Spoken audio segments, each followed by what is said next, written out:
acabou de contar basicamente um caos do Carson, mas como que era ter esse convívio com o Carson? Queira ou não, o Carson, antes de tudo, é uma entidade, né? Como é que era o Carson, essa energia que ele passava, e saber que você também bebeu dessa fonte, desse gênio, que além de todo esse carisma, desse jeitão autêntico dele, foi um dos maiores da história, não só do jiu-jitsu, mas da história das artes marciais como um todo.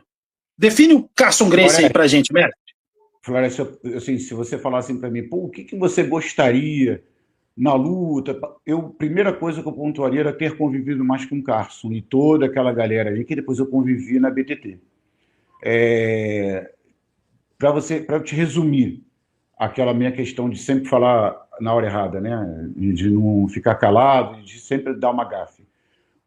Eu chegava ali, estava o Gustavo Granha, beijão para o meu primo, o Fernandão, amigos meus e que depois até foram treinar comigo. Eles já treinavam lá. Então, quando eu chegava, eu não conhecia todo mundo. Mas eu conhecia alguns. E eu chegava e conversava. E eu sempre chegava atrasado, porque era o momento que eu saí da faculdade correndo para ir treinar. Eu sempre chegava atrasado. Isso foi uma coisa que eu tinha dito até para o Carson, olha, eu vou chegar atrasado. Mas, enfim, ele me deu um caderninho e falou para mim, ó, leva para o Serginho. Cara, um caderninho de anotador de bicho, anotador de jogo do bicho. É um caderninho que, em vez de abrir lateralmente, ele abria para cima. E eu peguei aquilo, arquivei, botei na bolsa e que se dane, nem me liguei.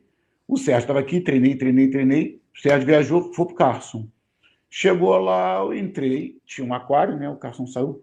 Cadê? Deixa eu ver o caderno. O Serginho assinou. Eu falei, meu Deus, cara, que assinatura de caderno. Aí lembrei, falei, cara, o caderno. Aí peguei o caderno. Pode ir embora. Você só volta quando o Serginho assinar. Aí estava escrito, fala demais, chega atrasado. Tinha umas 3 ou 4 reclamações minhas ali, entendeu? Muito mais pelo personagem Carson Gracie do que realmente o que eu estava fazendo. Ele queria que o Sérgio assinasse, ele queria algo ali que comprovasse de que o Sérgio ia me dar uma chamada, que realmente devia estar atrapalhando. Eu zoava muito, né? Eu colava com esses caras ali no cantinho, a gente ficava zoando. Eu rapidamente peguei uma relação boa com a galera, e aí eu tive que mostrar para o Sérgio, né? Eu tomei esporro do Sérgio, pô, que vergonha, tipo, falo para você lá e tem que ficar assinando o caderninho. Então, assim, para você ter uma ideia da ingenuidade do Carson, que muitas vezes eu converso com o Peixoto, que é com quem eu mais converso sobre o Carson. Ele era um cara ingênuo, estou de mal, assina o caderninho porque você está falando muito, entendeu? Tá me chamando de mentiroso. Essas coisas do Carson que fazia a gente pirar, né? Porque era um cara que já fez tanta coisa pela luta. E o que ele fez pela luta? Efetivamente, não foi uma competição de jiu-jitsu, foi sair na mão, né?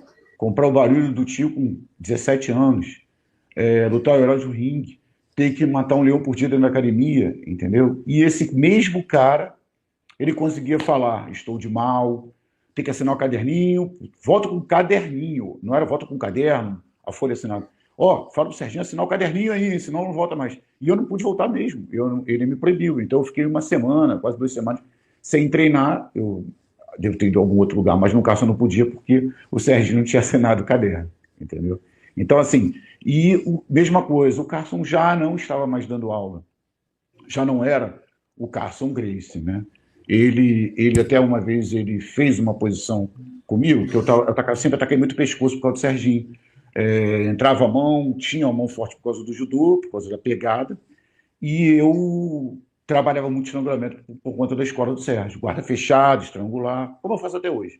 E aí o Carson saiu do aquário dele e reclamando e xingando que ele não falava palavrão, mas reclamando. Carson não falava palavrão, Floresta. Nunca vi, pelo menos nos momentos que eu convivi com ele, eu não vi o Carson falando palavrão. E ele ajoelhou para entrar na minha guarda. E aí eu me lembro que algumas pessoas falaram, pô, pega ele. Como é que eu vou pegar o Carson, Floresta? Como é que eu vou entrar uma mão e estrangular o Carson? Aí eu botei a mão ali, segurei ele arrancou, e aí falou a série frase, peso da minha mulher, como é que vai ganhar de mim? Tem que ter 100 quilos, teu peso não é peso de homem. E saiu do estrangulamento. E todo mundo, pô, você podia ter estrangulado o Carson. Eu falei, você é um maluco, como é que eu vou estrangular o Carson? Então, assim, o pouco tempo que eu convivi com ele, pô, você imagina conviver como o Peixoto conviveu, como todos esses garotos conviveram, né? Sem falar que eu acho que o Carson tem uma coisa que é o seguinte: todos podem ter a técnica, todos esses nomes que nós citamos aqui são todos altíssimo nível do jiu-jitsu. Mas o Carson era o cara diferenciado, porque ele só fez campeões, e você não tem como você não fazer um campeão se você não entrar na cabeça do cara. Se você não realmente não colocar aquele cara num nível alto, psicologicamente falando, entendeu? Então, assim, o Carson ainda tinha uma coisa de psicólogo, né?